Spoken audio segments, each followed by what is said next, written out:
You had a few words of wisdom for the children of the country and their teachers as to how they might go about getting into those kind of career opportunities that we know exist, but maybe they don't yet. So the big advice, as you know, always is do something you really love, and then it'll come a bit easier to you, you know.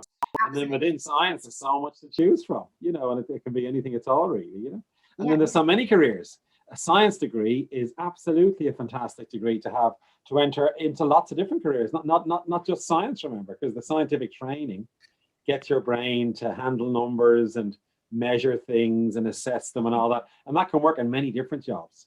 So I always say a science degree is a very wonderful degree to have anyway.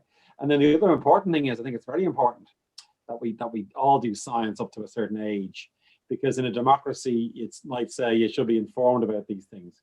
Because you might be asked, should I take a vaccine or not? You know, or should I say be worried about climate change? And we should have a very educated set of people who can engage with that. And so the main reason to teach people science is not to become a scientist, strangely. It's to equip them to deal with these complicated things in the world. You know, I think that's a very important function as well. You have a lot of industry related experience as well, which is brilliant. And we are sort of in the business of trying to connect all those different sectors.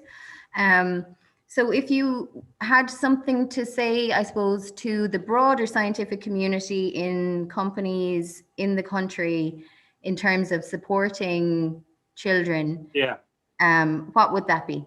Companies have to support what you guys are doing, have to support science, because that's where they get their staff from, you know. So in other words, if you're in technology or production or any aspect of, you know, the industrial side of science, you have to recruit people that are scientifically good and they're interested and they've got all the skills you need.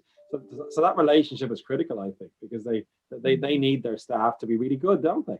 Yeah, absolutely. And they take on their staff. If the staff are well educated in a science degree or a technological degree, that's great for them as well, you see.